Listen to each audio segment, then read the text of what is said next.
How do we bet the Pistons playing the Heat? Kansas State playing Kansas, Cleveland playing the Celtics, and a lot more. That's what we're going to talk about today on Wager Talk Today. I'm Lawrence Presman, Steve Merril, Tony Finn, and Dave Sharapan joining us. My co-host is Teddy Covers. Welcome, everybody, to Wager Talk Today, the world's best daily all sports betting show. Steve Merril, let's start it right now. How are you, my friend? Doing well, boys. Great to be back. A couple Fridays in a row. I think Arthur is back this week, Arthur DeCesar from the Westgate, so that'll be cool. And happy to be on our Tuesday with you guys. Teddy, before you jump in, I'd like you to, how was my opening? It was stellar. Thank you, Teddy. Now you left stuff out. But it was better than usual. I'll just leave it at that. You know. Okay, we'll take that. Better than usual is a victory. Go ahead. Let's start with some NBA for tonight. The Detroit Pistons at the Miami Heat. Miami minus 11.5, 217 the total for this one. The Pistons have played relatively competitive basketball of late. The Heat have played fairly well themselves. What do we do tonight with Miami as double-digit chalk against Detroit? Yeah, Teddy, that was my first thought as well. Is you're seeing double-digit line against a Pistons team that has been scrappy here in recent weeks. But then the more I dug into this game, I think Miami's the play in this one, laying the double digits for a few reasons. First of all, the Heat had that 7-game losing streak about a month ago. If you recall, that was the longest ever under Spolstra. He's been there like 13 years. They started getting back on track, and they really have turned the corner. They're now 10-3 their last 13 games, and the win against Utah on the surface, a non-covering win the other night might appear kind of nonchalant, but keep in mind they were down, I believe, by like 11 points in the third quarter in that game, and then closed out to win it, going away by 6 as a 9-point favorite. So they overcame it. They outscored them by about 17 points down the stretch in that game, and I think that's a momentum sign. Keep in mind also it was a very difficult spot against Utah on Saturday. They were coming home off a 6-game road trip, including 4 straight since the All-Star break. They haven't played at home since February 11th, Super Bowl Sunday. That was their first home game since the Super Bowl. So it's understandable that they came out a little bit flat. And the fact that they turned it on in the late third quarter and fourth quarter is the buy signal that they're still a solid team. This is also a Miami team that had covered 8 straight games until a push at Denver in that non-covering win against Utah. So I still think Miami's in excellent current form. The question is, can Detroit keep it close here? I don't think they can. This is a Detroit team that's now playing their 3rd game in 5 nights. They've lost now, I believe, 7 of their last 9. Only win was at Chicago, who is really struggling offensively. I know they were a double-digit dog in that game back on last Wednesday, but Chicago's ice cold offensively. Pistons have also not stepped up against good teams. You look at some of the recent losses at Indiana, they lost by 14, lost by 16 right before that at Phoenix, lost by 14 against the Lakers before that on the road. And then against Orlando this past Sunday, they lost by 22. So if you're going to play it, I would lay it with the Miami Heat tonight on Tuesday. So Miami has a pretty clear track record in the Spoelstra era. We like them as road underdogs, sometimes as short favorites. But Miami as home chalk hasn't been bad. They've been consistently bad for years. I just went back and looked, and dating back to November, I haven't got to the end of the beginning of the season, but I think I'm pretty close. Yeah, I got 3 times all year that Miami has won a home game by more than 12 points. So margins have been difficult for them to obtain. Do you worry at all about Miami winning but not covering in this point spread range? Because that's something they've been pretty good at throughout the Spoelstra era, including most of this season.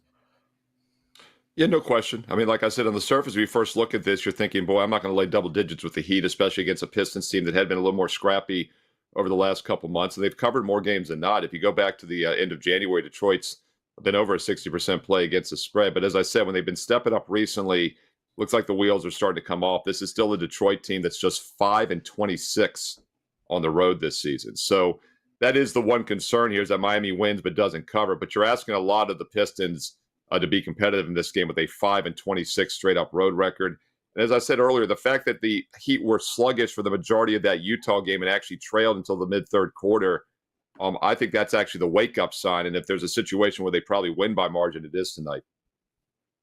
Eddie, set up the next game. I got a reboot. I got an issue. Okay, let's talk a little college hoops for tonight with Steve Merril. And of course, we have a big time marquee showdown, Kansas and Kansas State, national TV affair this evening on ESPN. Look at the WagerTalk live odds screen. I'm seeing the Jayhawks minus 11 at home, total sitting in the 143.5 range. What do you want to do with this in-state showdown? Big 12 college hoops on ESPN tonight. Yeah, you know, we're in the last week of the regular season here for the big boys. And in fact, the mid-majors, most of them are in conference tournament action this week. So we get a lot of these last home games. Also, we still get a lot of second revenge, you know, second meeting situations. And Kansas fits a lot of good subsets tonight that we like to look for. It's their last home game. And I know these big major teams, they don't have a lot of seniors anymore. Last home game might not be as powerful as it once was. But for a team that's 14-1 straight up at home against an in-state rival, it'll be a pretty strong home court tonight. And they also have Houston on deck this week, and it'll be a huge game. Be sure to check out my college basketball top 25 video preview for Saturday here on the channels. I will, of course, be breaking down that Kansas and Houston game along with some other big matchups. But I want to point out the rematch situation here, and it is a legitimate revenge angle for Kansas. First of all, they lost to Kansas State, if you recall, back on February 5th. That was a Monday game. I believe Adam Trigger used it here on the show. I think I co-hosted with you that week, Teddy, and I believe Trig maybe was on that Monday. Somebody gave it out here on the show. They liked Kansas State as the home dog. And part of the angle there was that Kansas, of course, was coming off that big win against Houston, who I just mentioned, that previous Saturday, February 3rd. Kansas was a rare home dog in that game against Houston, thoroughly outplayed them, won the game by 13 points. So that was a huge flat spot, and it still went to overtime, 75-70, and it landed right on the total. Tough break if you had the under in that game, as it landed on the closing line of 145 for a lot of people. I think the rematch here will be lower scoring, and I was a little surprised to see this total as high as it was. It opened 140, I believe 143.5, and it's now 143 in some spots, still 143.5 at others as you check the WagerTalk live odds screen. And I know Kansas prefers a more up-tempo style, but if you look at their pace this season, it's only 111. That's pretty moderate for Kansas in recent years. Kansas State, meanwhile, 210. Slower half-court team. And the other thing I'll point out is, yes, Kansas is good offensively, 44th offense, but they're 11th on defense. You know, everyone thinks Kansas is offense first, defense second. But like I said, they're playing a little bit slower this year, and they've been a very good defensive team. Kansas State, meanwhile, 147 efficiency on offense, but 11th or 19th, rather, on defense. So both teams have a better defense than offense. Both defensive efficiencies are better than their opponent's offense. I think this game's going to be lower scoring than expected tonight. And I was a little surprised to see the total at 143.5. We dig into that first meeting, as I mentioned back on February 5th. It was only 62 points at halftime. Kansas did not shoot well from three, only 3 for 15. But Kansas State was 34.5% from three. Both teams are nearly 70% from the free throw line, but they shut them down in the two-point range. Both teams shot just 41% from the field, and I don't think that was misleading. I think both defenses had the edge again tonight. So the series history's got 4 overs and a push in the last 5 meetings between these two teams. Kansas State themselves, they've been trending over the total of late for sure. They've cashed 3 straight overs for their last 5. The only non-over coming in, that was a really ugly game against Texas. It was on the highway, however. But certainly we've seen the series history and K-State trending over in recent contests.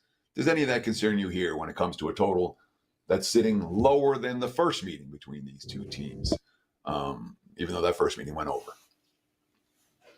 Yeah, 2 of the last 3 have actually gone into overtime. I mentioned that game earlier last month, landed 145 right on the closing total, and they put up 17 points in overtime. That's a game that was just 64 all at 128 at the end of regulation. So that stayed under by 17 points until overtime. And then, of course, 2 meetings earlier, the third meeting ago last season, back on January of 2023, landed 165 in overtime.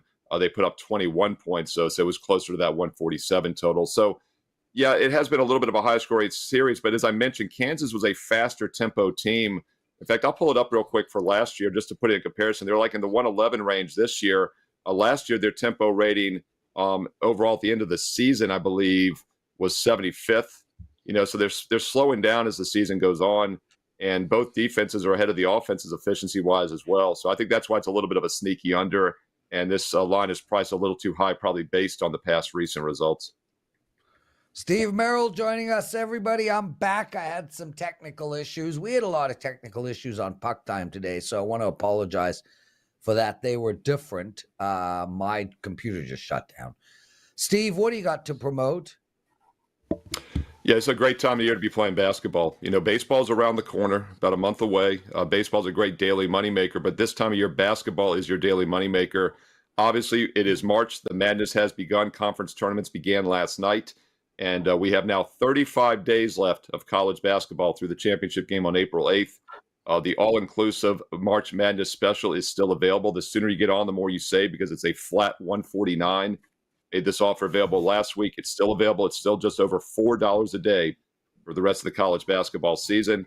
I've also got a promo code on my page for an instant 25% off any all-access if you want college and pro basketball combined. If you want all sports, which gets baseball when it starts soon, then get on board with that all-access instant 25% discount.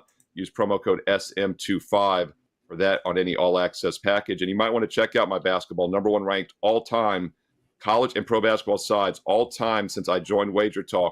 Actually, in the history of WagerTalk, I joined 3 years ago. I'm up over 180 units of profit already. And it's going to be a great March Madness and NBA playoffs around the corner. So check it out. Steve Merril, WagerTalk.com.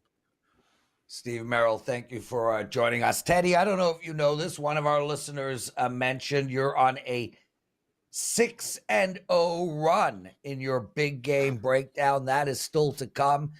Teddy will be looking at the New Orleans Pelicans playing the Toronto Raptors, so stay with us for that. Before we bring on Tony Finn, we got a couple of more things to discuss, including what did bettors learn. But first, it is $2 Tuesday, everybody. We take our hottest handicapper. We make them $2. Perfect day to play Teddy covers.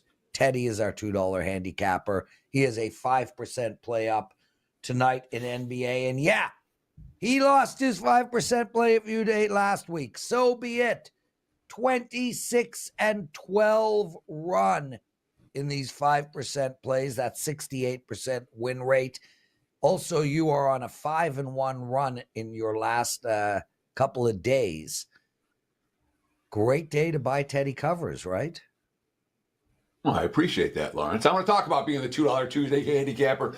And you get to be, as you mentioned, Lawrence, $2 Tuesday at WagerTalk for one reason, and one reason only. You're running good. And my NBA has been pretty consistently good. You talked about some of it.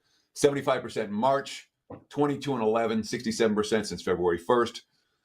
271 and 194 since 2022. That's up 197 units of profit over the last 2+ seasons. And of course, we won again last night. The Clips Bucks under, wire to wire job. Even after the total moved to 8 points, still cashed with room to spare. And even with that, Lawrence, $2 Tuesday, it still stresses me out after all these years. Yeah. I try to keep everything the same. You know, I make my lines like I always do. I make my short list the night before, wake up fresh, and make decisions in the morning. The problem is I couldn't sleep last night. You know, I know there's going to be, literally, this is how it works when you're the $2 Tuesday guy. There's going to be hundreds of first-time clients buying this play, and it's my chance to impress these people with my NBA acumen. So you toss and turn, I finally gave up about an hour before I normally get up, 5 a.m., and start cramming away. And of course, one play jumped out at me last night. It jumped out at me again this morning. Two teams, I think, are headed in opposite directions right now. So you can get it right now, only $2 at WagerTalk.com, as you mentioned, Lawrence. 26-12 with the NBA 5% big tickets. I don't release that many of them. That's since 2021. I've had 38 big tickets in the NBA since 2021. So we've got one going tonight. We had a heartbreaker last week. I don't expect a heartbreaker here. Get on board. Teddy. At WagerTalk.com. Teddy, me and my clients had a heartbreaker last night. I had a 5% play on the Boston Bruins and Toronto Maple Leafs over 6 goals. It ended up the dreaded 4-1 score, missed by a goal. We had Austin Matthews get 7/8 of the puck over the line. A millimeter to push. We also had a bunch of goal posts. It was the right call. I'll say that flat out. Wrong result. Carmen and I were talking about that on Puck Time. I'd rather have the right call than the wrong result. It keeps my confidence level up. So for me, Teddy, I understand, and you and I have spoken about this, but for me, I want to know that I'm still seeing it correctly. I want to know that I'm still making the right bets. I can't help that the goalposts got into play. I can't help that the puck didn't fully cross the line. I can't help that the Leafs went 0-5 on their power play. It was the right call, the wrong result. I feel good about my bet yesterday. I feel great about my bets today. My confidence is still high. So, whereas if it was the wrong bet, I would come into today feeling like, oh God, I'm not seeing it as well as I am. But yeah, I'm still confident and ready to rock and roll, bro. So explain that. So if it was a wrong bet that won, if you had some fluky stuff and you ended up getting, I would have been thrilled. But would you feel worse about that than if you had a right side that lost? No, I'll take because a lucky win any day of the week. All right, of course, as opposed to the I'm right, but it was. I'm not. Yeah. I'm saying I'd rather have the right bet that loses than the wrong bet that loses.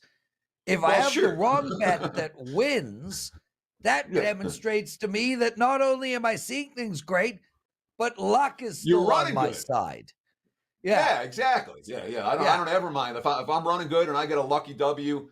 No problem. Move on to the next day because you're seeing things clearly. I'm not worried about seeing things clearly in the NBA right now. Okay, I pay a lot of attention to the association every night. So if I have a loser, it's a loser. But I'll take a lucky win. I'll take a right side win. I think we got one tonight, or certainly the potential for a right side. Well, I'll tell you, me and you speak about this off air, and I don't think your NFL is really good, but I think your NBA is your best. I think you are at your best when betting NBA. Would you agree? I wouldn't argue with that. What did we learn in the wonderful world of sports betting, bro? That's what I just did, Lawrence.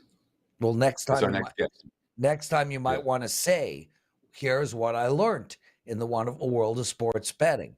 Okay. I thought we were just having a chat, bro. I didn't see. Also, I just want to say somebody shouted out Steve Merril, said he was looking really good because of his hair.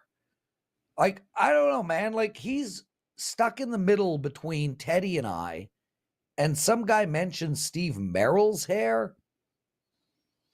That's pretty strange, Theodore, given that you and I are in our mid-50s and have hair from the frickin' gods.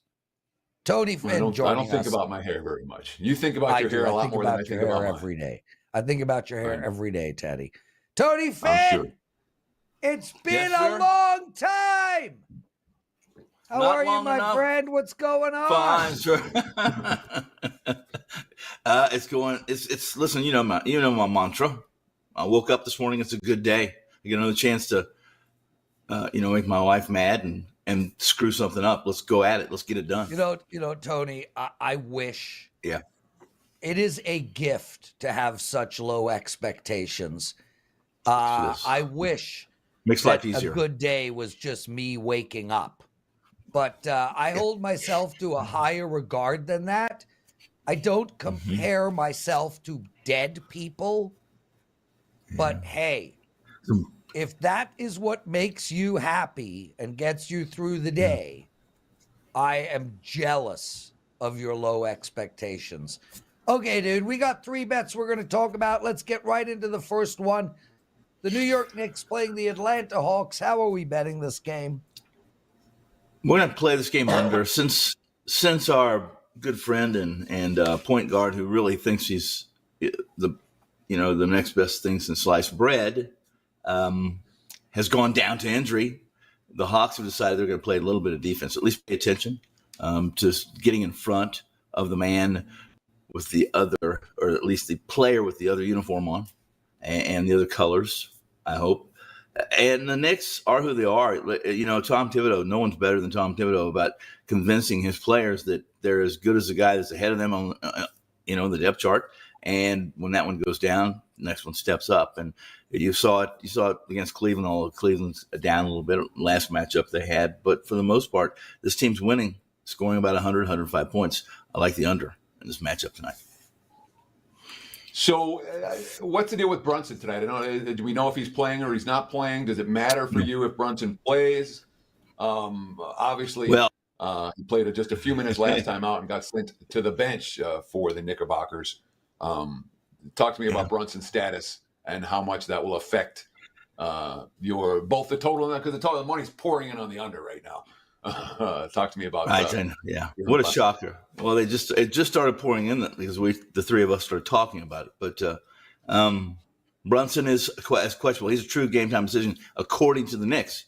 I think he'll play. I think he'll play some restricted or some limited minutes, or at least he'll give it a go. I don't assume he's going to be inactive for the most part, because this team's not very deep as it is. They can keep him active and never put him on the floor. It really is not going to affect how they play or their scheme or their rotations. Brunson, he changes the color of this game a little bit for me if he's in there scoring his 25. But if there's one thing Cleveland's going to be able to do, they'll still be able to defend a team that's short in the front court with Mobley and Allen, and without Mitchell. Mitchell's the one I think is absent. Atlanta, guys, and I think that Atlanta, Tony. They play Cleveland. Atlanta. I'm so sorry. Cleveland's on my mind. Well, we're going to talk Cleveland, and then we'll get into your baseball play. They're playing the Boston Celtics tonight. Celtics are -7. That's the team you want to bet. Tell us why. Yes. Well, it's simple. The truth is this. I've had issues. I've issued plenty of large, we are well aware of slaps. your issues, Tony. I've known you for 10 to 15 years. There's never been a day you haven't had an issue. Yeah, thank you. I hope that continues too, by the way. At least I'll be consistent, right? I've issued a lot of butt slaps to the Boston Celtics this season. And they've been consistently disappointing when I've been behind them. Still winning, sometimes not covering. A big number concerns me tonight, but if there's one thing that doesn't concern me, and that's the rut that Cleveland's in. If you've seen them play since the break, as good and as hot as they were coming into the break, as consistent and as dynamic, they've lost a little bit. Most of it's because Mitchell's been playing less than 100%, and it's reflected in their record since the Midwinter Classic. Boston's an easy play here, even if you're laying a touchdown on the road. So I haven't seen any 7s. I've seen mostly 8s for this game. The current line 8 across the board for the Celtics. They're coming off a 50-point blowout win, and I didn't check my database for teams off a 50-point win, but certainly, we're talking about 5-0 since the All-Star break. Every one of those wins coming by 14 points or more. But off the back-to-back blowouts over Philly, Dallas, Golden State at home, do you worry at all that Boston exhales a little bit as they head to Cleveland? As I mentioned, that it's always a concern laying a touchdown on the road, no matter what NBA team you're backing or fading. In this situation, I'm just comfortable with it. I mean, this team will look so bad for 3 quarters. It looks so pedestrian for 3 quarters. And then they just seem to flip the switch. And in the fourth, they'll put together a nice little 10-12-0 run. They cover the number, be it at home, be it on the road, and everyone's happy, the ones that are backing the Celtics. Tony Finn, let's talk about the fact that you are the $2 Tuesday handicapper over at Sportmemo.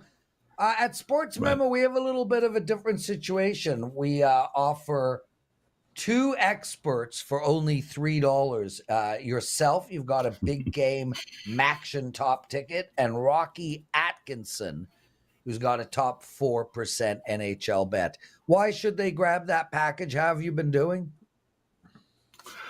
Been doing pretty well, but I'm close to about 100 units up, 90 to 100 units up since, let's say, August. So that it's been pretty successful. A successful closed MLB. The reason for buying, or at least venturing into the land, Sportsmemo land, and purchasing this package tonight is all because of Rocky, not because of me. Get it? You're getting Rocky for $3. You can take a read of my take, fade it, back it, but whatever you do, make sure you get Rocky and make sure you're on that side. Okay, then let's get into some baseball. It's right around The corner, Tampa Bay Rays, the regular season win total 84.5. Feels low to me, Tony. Where are we going here? Well, I agree with you, Prez. I think that's an astute, at least a conception and assessment of this team. Where we're going to go over the 84.5. I was surprised you said that because of some of the things, the hiccups this team has experienced since mid-season last year, with some arm issues with their ace and with the recent troubles they've had in the Dominican. It looks like a kid that they just paid $80 million over 10 years, right? Something like that. A nice contract. One of their biggest investments in a long, long time. Had some problems, some legal problems, and it's not just that. There's springs. There's a lot of guys that are going to be missing the first part of the 2024 campaign at the Trop. However, it's if you're not backing Tampa Bay, at least on season total wins, especially at 82, 84, then you're just staying away from them because they'll surprise you no matter who's managing that team. They always have, and it's really not. For me, guys, it's really not the pitching, which is the staple of this franchise and this organization for years and years. It's how they hit the ball. Listen, look at the metrics. There was only one team better, truthfully, the underlying peripherals and the metrics offensively last year, and that was Atlanta. That says something about what this team's capable of, even in a division that has an upstart Baltimore and, of course, hard-hitting Yankees. So I like Tampa over 84.5. So why do you think this number is as low as it is, Tony? Because it certainly stood out. You're not the only person that stood out to with Tampa at 84.5. They won 99 games last year. Although, let's be real, after they started 29-7. So for most of the season, they were 10 games over 500, which is in this range, 86 and 76. We're talking about 84.5 wins here. But why do you think the markets have devalued the Rays in the offseason as much as they have? Well, I think part of it's Baltimore.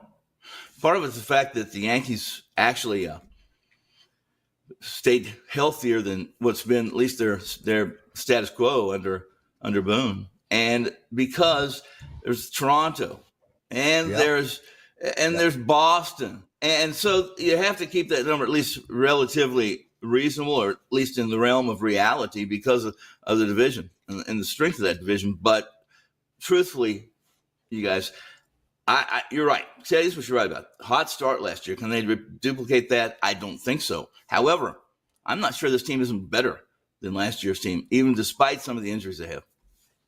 Well, we do know Baltimore is better. The Yankees are much better. Boston is improved. And Toronto, well, who the hell knows? Tony Finn, everybody. Wonderful segment. Great spot. Love having you on, my friend. Best of luck tonight. He is the $3 buy two for $3 handicapper over at Sportmemo. Tony, wonderful stuff and great work on your solo videos as well. Thanks for joining us, brother. Teddy covers 6 wins in a row in your big game breakdown. Let's go for number 7. Sure, you don't want to jinx this stuff. Teddy, I wish I could jinx it. Teddy, I dream of having the power to be able to jinx a bet. I appreciate that. Let's talk the New Orleans Pelicans and Toronto Raptors with today's big game breakdown. And this time of the year, I'll tell you flat out, sometimes you'll lay -9 on the highway, like I will here. All right. These two teams played last month, 138-100, the first meeting between these two teams. New Orleans, let's just say they won it fairly easily. In fact, 3 of the last 4 meetings between these two teams have been Pelicans victories by 18 points or more.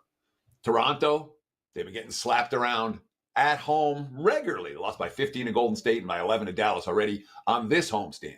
The Spurs beat them by 23. The Cavs beat them by 24 on their previous homestand. Toronto just lost their all-star, Scotty Barnes, to injury. Their starting center, Jacob Poeltl, got hurt in their last game. He's out tonight. They've gotten a solid contribution from Bruce Brown off the bench in recent weeks. He, too, just got hurt and has been ruled out. There's no urgency for this 15 games under 500 Raptors team. They knocked off Charlotte in their last ball game.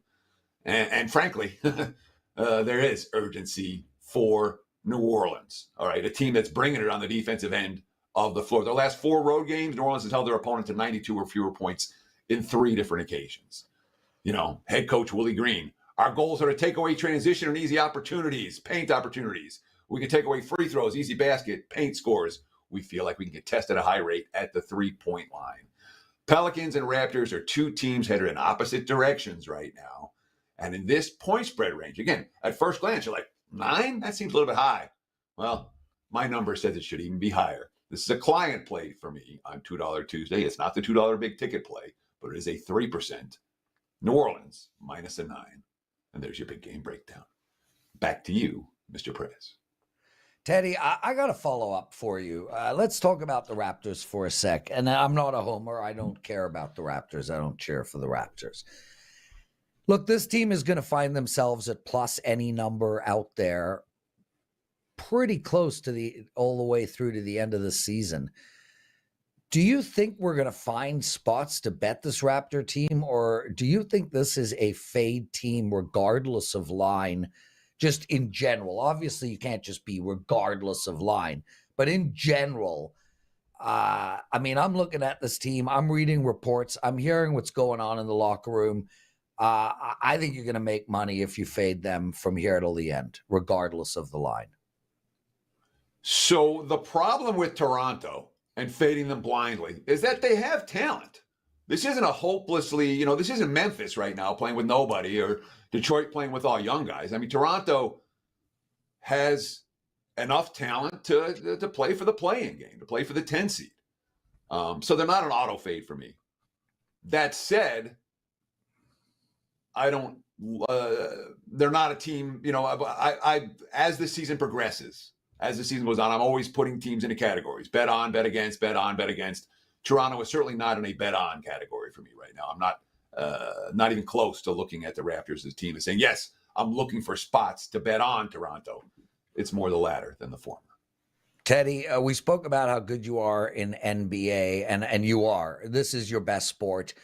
We talk a lot about power polls in football. Are you doing, is your NBA and your NFL, is it a similar process? Are you power ranking teams? How are you approaching the NBA card conceptually? So the NBA and NFL are different in the sense of the NFL, I make adjustments 1 day a week to my power ratings. The NBA, I do it every single night. You could ask me any box score any year, I could tell you what happened. Because that's what I do. I go at the end of the night, we go through the box scores, we go through the game recaps, we read the quotes, we make adjustments. So I adjust my power ratings in the NBA every single day. And at this time of the year, really, from that might be, of all the edges, that might be the biggest edge I have. Because by about 20 games into the season, by mid-December, early December, the books don't adjust the numbers. The markets don't adjust the numbers for these teams as quickly as I do. So I'm able to take advantage of teams that are on relatively short-term hot or cold streaks because I'm adjusting my numbers consistently on a nightly basis.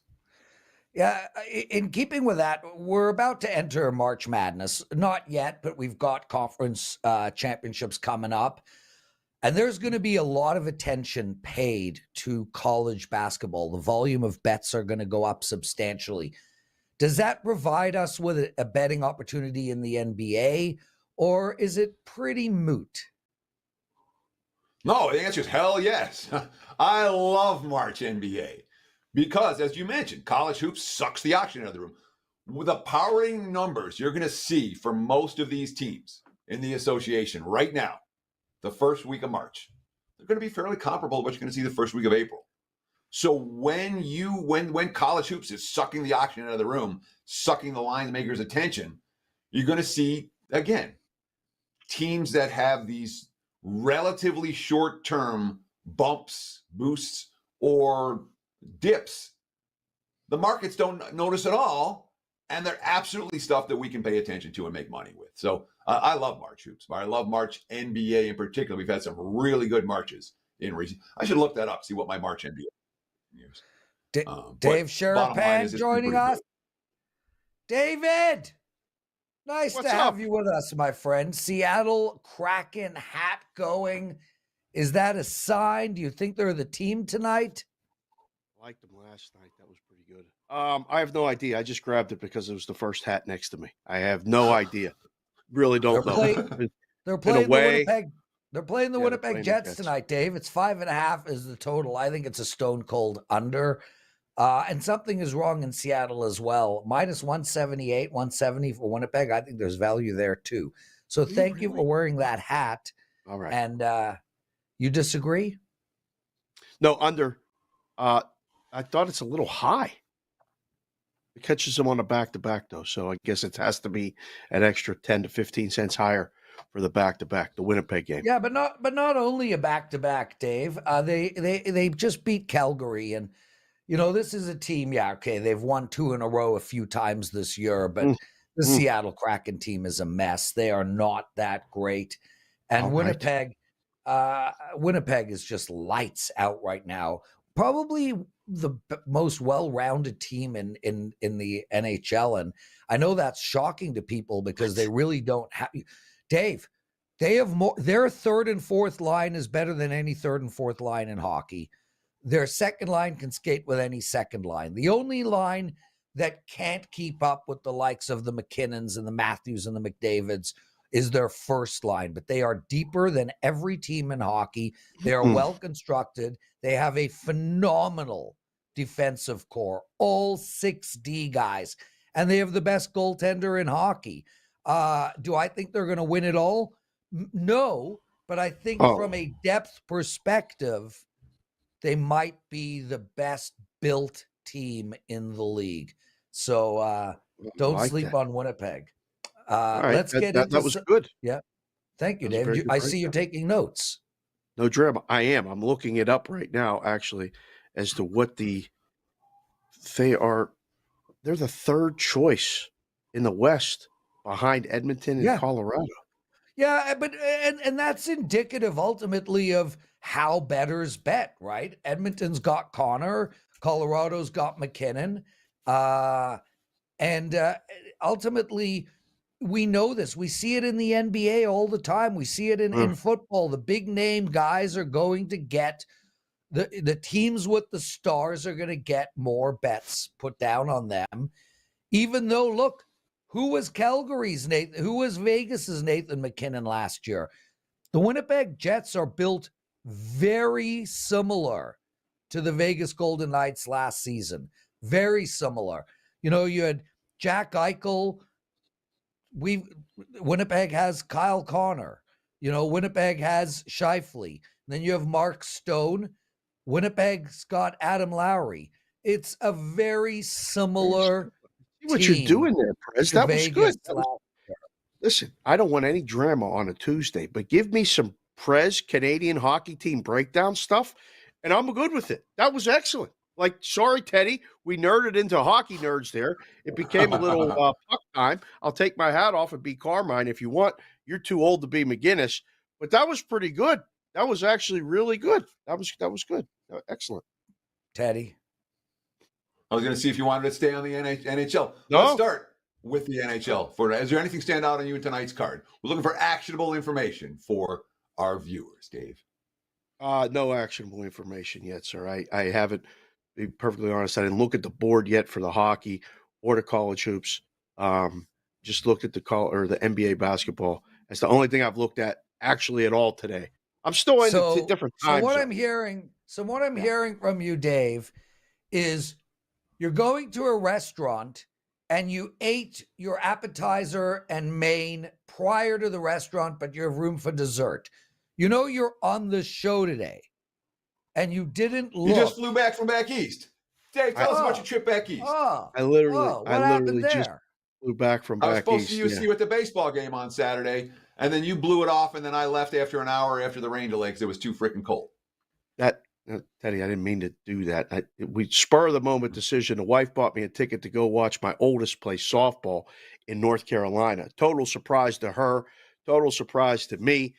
So I got on a plane, was there on the red eye Friday morning, drove an hour and a half from Richmond, Virginia to some place called Murfreesboro, North Carolina, and watched my daughter pitch the second game of a doubleheader and it was an amazing game. She pitched really well. They ended up winning. And then Saturday, it rained all night Friday, washed the field out. I ended up in person to see North Carolina play NC State.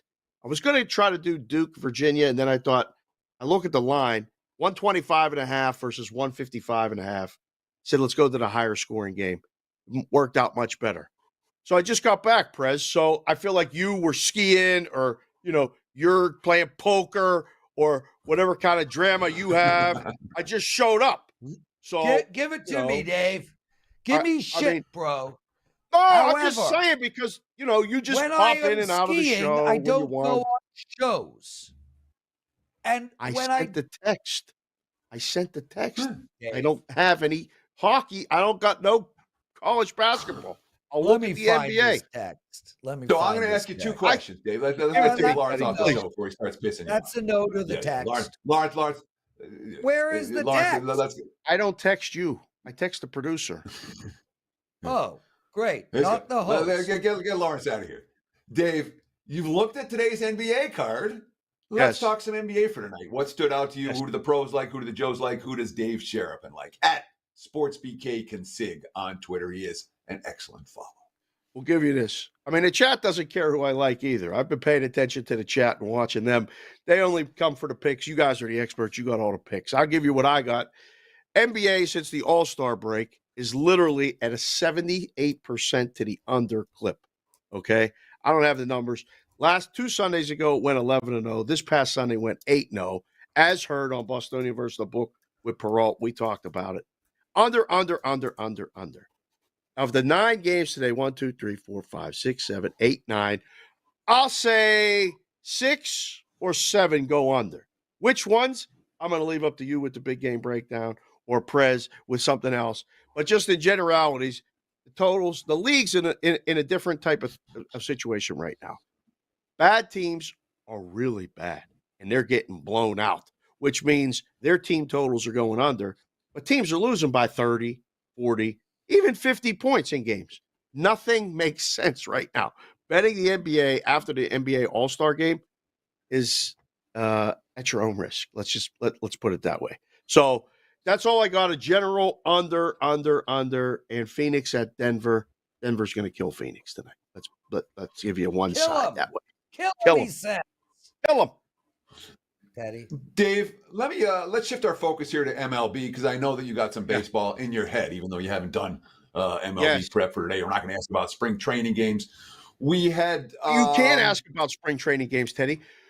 If people are actually partaking in spring training wagering, I have a guy who's texting me every single day, a random game that doesn't make any sense, and he just hit me with the Yankees at plus 170 on apps. He's in a different state than Nevada, but he's texting me. He took the Yankees, I believe it was yesterday or Sunday. I don't know which day it is, plus 155. It might be the highest the Yankees are a plus all season until today. Plus 170 today, the Yankees are. You're betting the uniforms. You don't know who's playing. You don't know who's not, but it's the Yankees and they're plus 170. That's all I need to tell you. So are you suggesting... Looking at the WagerTalk live odds screen, I'm seeing the Yankees as high as plus 190 here in Las Vegas right now. All the money coming for the Mets so far. So I'm sorry. That's Lawrence. incredible.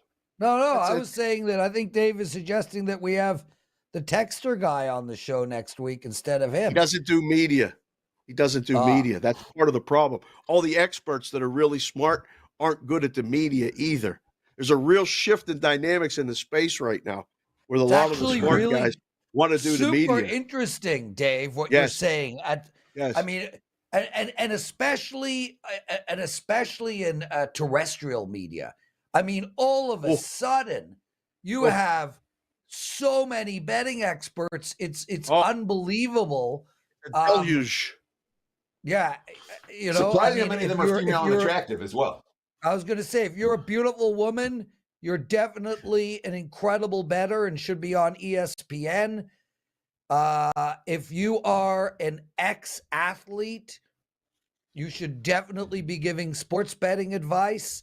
And if you are 12 years old and have a TikTok account, sports betting is your jam. It's such a great point, Dave. It really is where this industry is headed. And I hope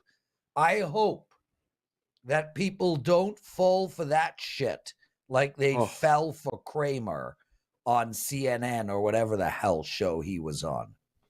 Man, oh man, that was beautiful. Yeah, that was well said. Yeah.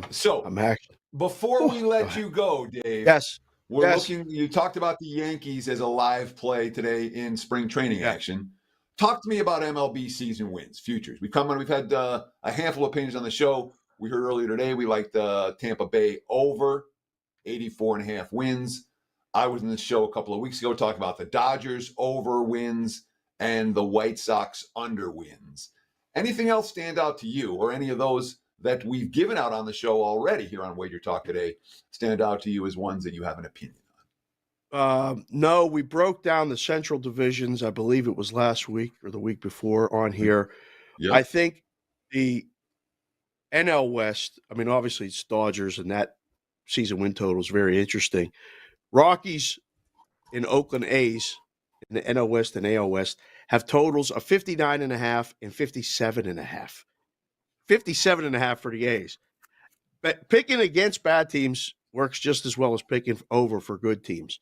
I think the Rockies are going to be the worst team in baseball, in the National League for sure.